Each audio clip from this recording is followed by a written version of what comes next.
हनुमत पुराण संपाति द्वारा सीता का पता लगाना। वानर भालू पुनः श्री जनक नंदिनी की खोज में लगे। अत्यधिक श्रम के साथ खोज करने पर भी दशानन या श्री सीता जी का कहीं पता नहीं चला। थके हुए वानर भालू बैठकर परस्पर विचार करने लगे कि क्या किया जाए। उस समय अत्यंत दुखित होकर अंगद ने कहा, इस कंदरा में घूमते हुए संभवतः 1 मास बीत गया। राजा सुग्रीव की दी हुई अवधि समाप्त हो गई और भगवती सीता का पता नहीं चला। अब किष्किंधा लौटने पर तो हम निश्चय ही मारे जाएंगे। मुझे तो वे छोड़ ही नहीं सकते, अवश्य मार डालेंगे। कारण मैं उनके शत्रु का पुत्र हूँ। मेरी रक्षा तो धर्मात्मा वीरवर श्री राम जी ने की है।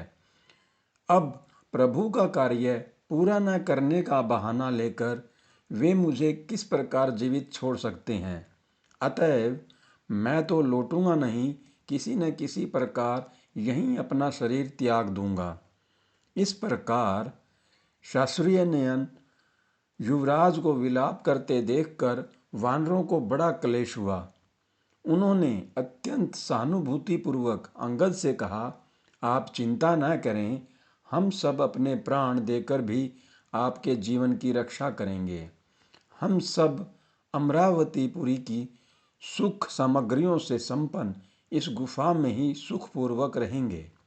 वानरों के द्वारा धीरे धीरे कही गई इन बातों को सुनकर परम नीतिज्ञ पवन नंदन ने युवराज को आश्वस्त करते हुए अत्यंत प्रेम पूर्वक कहा, युवराज, तुम व्यर्थ की चिंता क्यों करने लगे।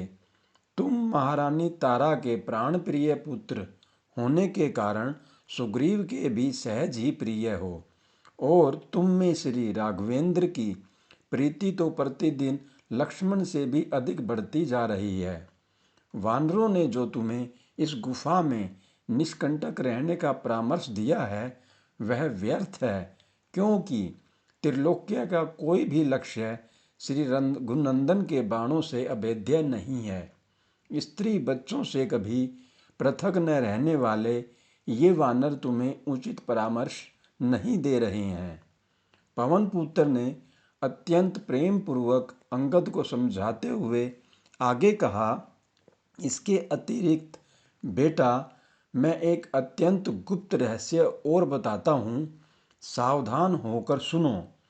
भगवान श्री राम कोई साधारण मनुष्य नहीं है। वे साक्षात निर्विकार श्री नारायण देव हैं। भगवती सीता जी जगत मोहिनी माया हैं और लक्ष्मण जी त्रिभुवनाधार साक्षात नागराज शेष जी हैं। वे सब ब्रह्मा जी की प्रार्थना से राक्षसों के विनाश करने के लिए माया मानव रूप में उत्पन्न हुए हैं। इनमें से प्रत्येक त्रिलोकी की रक्षा करने में समर्थ है। हमारा तो परम सौभाग्य है कि हम परम प्रभु की लीला के कार्य में निमित्त बन रहे हैं। इस प्रकार युवराज अंगद को धैर्य प्रदान करने के अदंतर परम पराक्रमी रामदूत श्री हनुमान, जाम्बवान और अंगद आदि वानरों के साथ माता सीता को ढूंढते हुए धीरे धीरे दक्षिण समुद्र तट पर महेंद्र पर्वत की पवित्र उपत्यका में जा पहुँचे। वहाँ सामने अगाध एवं असीम महासागर की भयानक लहरों को देखकर वानर भालू घबरा गए। सीतान्वेषण के लिए सुग्रीव की दी हुई 1 मास की अवधि भी समाप्त हो गई और सामने महासमुंदर। वीर वानर भालुओं की बुद्धि काम नहीं कर रही थी। इस कारण वानर राज सुग्रीव के कठोर दंड की कल्पना कर उन्होंने कहा, राजा सुग्रीव बड़े दुर्दंड हैं, वे हमें निसंदेह मार डालेंगे। सुग्रीव के हाथ मरने की अपेक्षा तो अन्न जल छोड़कर मर जाने में ही हमारा अधिक कल्याण है। ऐसा निर्णय कर वे सब जहाँ तहाँ कुश बिछाकर मरने के निश्चय से वहीं बैठ गए। वानरों का कोलाहल सुनकर गृध्र संपाति विंध्यगिरि की कंदरा से बाहर निकले और जब उन्होंने अन्न जल त्याग कर मरने का निश्चय किए वानर भालुओं को कुशासन पर बैठे देखा तो उनकी प्रसन्नता की सीमा न रही। संपाति ने हर्षातिरेक में कहा, जैसे लोक में पूर्व जन्म के कर्मानुसार मनुष्य को उसके किए का फल स्वतः प्राप्त होता है, उसी प्रकार आज दीर्घकाल के पश्चात यह भोजन स्वतः मेरे लिए प्राप्त हो गया। अवश्य ही यह मेरे किसी कर्म का फल है। इन वानरों में से जो जो मरता जाएगा उसको मैं क्रमशः भक्षण करता जाऊंगा। भोजन के लिए लालायत महाकाय संपाति को देखकर वानरगण अत्यंत भयभीत हो गए। वे सोचने लगे, हमसे न तो श्री राम की कोई सेवा हो सकी और न सुग्रीव की ही आज्ञा का पालन हुआ। अब हम लोग व्यर्थ ही इसके पेट में चले जाएंगे। फिर उन्होंने उस पंखहीन अत्यंत विशाल गृध्र को सुनाकर कहा, अहो धर्मात्मा, जटायु धन्य है जिस बुद्धिमान ने श्री राम के कार्य में अपने प्राण दे दिए। देखो, उस शत्रुदमन ने वह मोक्ष पद प्राप्त कर लिया जो योगियों को भी दुर्लभ है। जटायु का नाम सुनकर संपाति अत्यधिक दुखी हो गए। अत्यंत आश्चर्य से उन्होंने वानरों से कहा, हे कपि श्रेष्ठ, तुम लोग कौन हो जो आपस में मेरे कानों को अमृत के समान प्रिय लगने वाले मेरे भाई जटायु का नाम ले रहे हो? तुम मुझसे किसी प्रकार का भय न करके अपना वृत्तांत कहो। संपाति के आश्वासन देने पर भी वानर यूथपतियों ने उन पर विश्वास नहीं किया। वे मांस भोजी महाकाय गृध्र से अत्यंत शंकित थे। बहुत सोच विचार के उपरांत वानर उनके समीप गए और युवराज अंगद ने उन्हें श्री राम के संबंध में जन्म से लेकर श्री सीताहरण तक की सारी घटना अत्यंत विस्तार पूर्वक सुनाई। इसके बाद जटायु के श्री सीता की रक्षा के लिए रावण के साथ युद्ध कर श्री राम की गोद में सुखपूर्वक प्राण विसर्जन करने की बात कही। परम कारुणिक श्री राम ने जिस प्रकार उनका अंतिम क्रिया की थी वह भी उन्होंने भाव विभोर होकर बताई और अंत में उन्होंने यह भी कहा कि हम लोग वानरों के राजा सुग्रीव के आदेश से श्री सीता जी की खोज के लिए यहाँ तक आए हैं, पर अब तक उनका कोई पता नहीं लगा। इस कारण हम लोग दुख से अधीर और व्याकुल हो रहे हैं।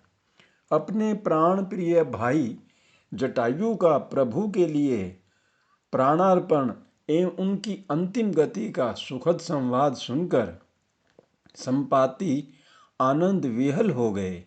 इतना ही नहीं, महामुनि चंद्रमा के वचनों के अनुसार अपने परम कल्याण का क्षण उपस्थित जानकर वे अपना सारा दुख भूल गए। उनके अंग अंग परमानंद से पुलकित हो गए। अंगद के वचन सुनकर चित्त में प्रसन्न हो संपाति ने कहा, हे कपीश्वरों, जटायु मेरा परम प्रिय भाई है। आज कई सहस्त्र वर्षों के अनंतर मैंने अब भाई का समाचार सुना है। मैं वाणी और बुद्धि के द्वारा तुम सब लोगों का प्रिय कार्य अवश्य करूँगा, क्योंकि दशरथ नंदन श्री राम का जो कार्य है वह मेरा ही है, इसमें संशय नहीं है। संपाति ने फिर कहा, सर्वप्रथम तुम लोग मुझे जल के पास ले चलो, जिससे मैं अपने भाई को जलांजलि दे लूं। फिर तुम लोगों की कार्य सिद्धि के लिए मैं उचित मार्ग बताऊंगा। संपाति की इच्छा जानकर महावीर हनुमान जी ने उन्हें उठाकर समुद्र तट पर ले गए। वहाँ संपाति ने स्नान करके जटायु को जलांजलि दी। फिर वानरगण उन्हें उनके स्थान पर ले गए। वहाँ भगवान श्री राम के भक्तों को सम्मुख बैठे देखकर संपाति के सुख की सीमा न थी। उनका शारीरिक एवं मानसिक कष्ट तो पहले ही दूर हो गया था। उन्होंने चारों ओर अपनी दृष्टि डालकर प्रभु के प्रिय भक्तों को अत्यंत आदरपूर्वक बताया, त्रिकुट पर्वत पर लंका नगरी है। वहाँ रावण सहज ही निशंक रहता है। वहाँ अशोक नामक एक उपवन है, जहाँ श्री सीता जी शोकमग्न बैठी हैं। मैं सब देख रहा हूँ, तुम नहीं देख सकते, क्योंकि ग्रंध्र की दृष्टि अपार अर्थात बहुत दूर तक जाने वाली होती है। मैं वृद्ध हो गया हूँ, नहीं तो तुम्हारी कुछ सहायता करता। फिर उन्हें प्रोत्साहित करते हुए संपाति ने उनसे कहा, तुम लोग भी उत्तम बुद्धि से युक्त, बलवान, मनस्वी तथा देवताओं के लिए भी दुर्जय हो। इसलिए वानरराज सुग्रीव ने तुम्हें इस कार्य के लिए भेजा है। तदंतर उन्होंने श्री राम लक्ष्मण के तीक्ष्ण शरों को महिमा का गान करते हुए वानर भालुओं से कहा, श्री राम और लक्ष्मण के कंक पत्र से युक्त जो बाण हैं, वे साक्षात विधाता के बनाए हुए हैं। वे तीनों लोकों का संरक्षण और दमन करने के लिए पर्याप्त शक्ति रखते हैं। तुम्हारा विपक्षी दशग्रीव रावण भले ही तेजस्वी और बलवान है, किंतु तुम जैसे सामर्थ्यशाली वीरों के लिए उसे परास्त करना आदि कोई भी कार्य दुष्कर नहीं है। प्रोत्साहन देने के अनंतर संपाति ने कहा, तुम लोग किसी न किसी तरह समुद्र लांघने का प्रयत्न करो। राक्षस राज रावण को तो वीरवर श्री रामचंद्र जी स्वयं मार डालेंगे।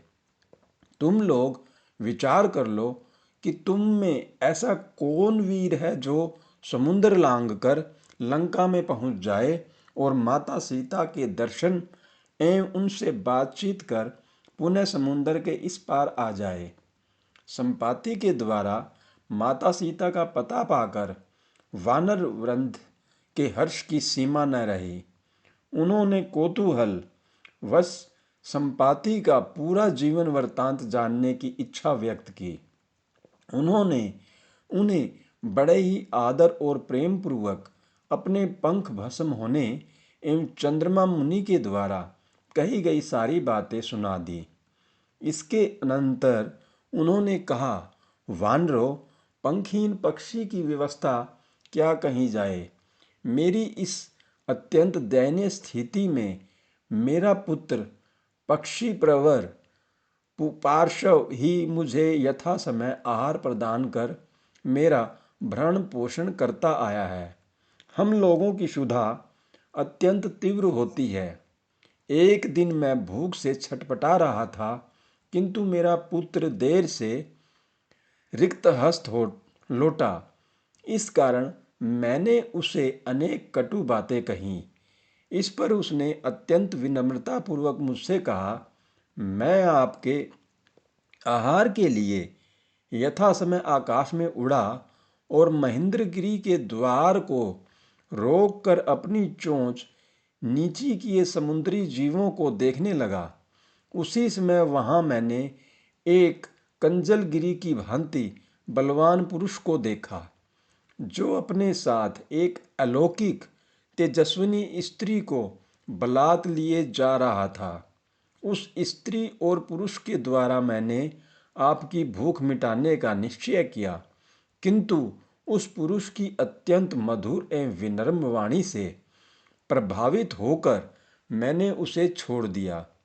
इसके अनंतर मुझे महर्षियों एवं सिद्ध पुरुषों से विदित हुआ कि वह अलौकिक तेजस्विनी स्त्री दशरथ नंदन श्री राम की पत्नी भगवती सीता थी और काला पुरुष लंकाधिपति रावण था।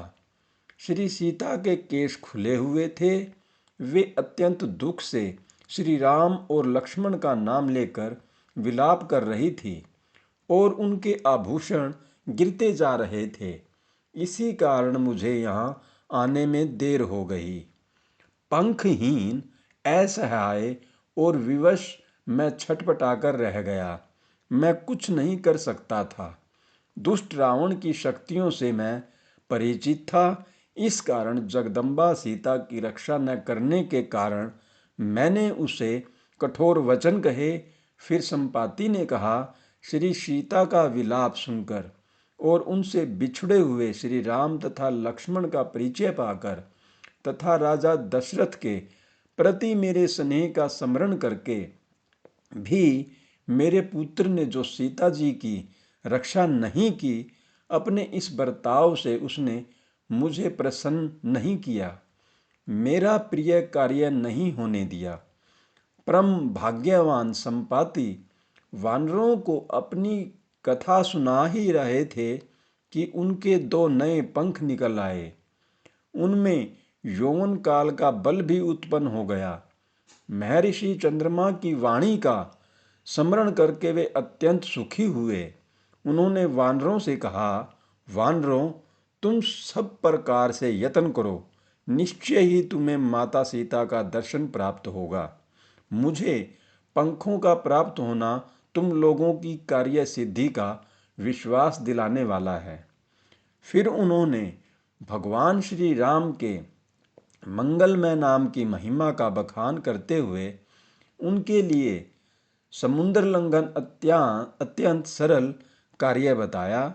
संपाति ने कहा, वानरगण, जिनके स्मरण मात्र से महान दुष्टजन भी इस अपार संसार सागर को पार करके भगवान विष्णु के सनातन परम पद को प्राप्त कर लेते हैं, तुम लोग त्रिलोकी की स्थिति करने वाले उन्हीं भगवान श्री राम के प्रिय भक्त गण हो।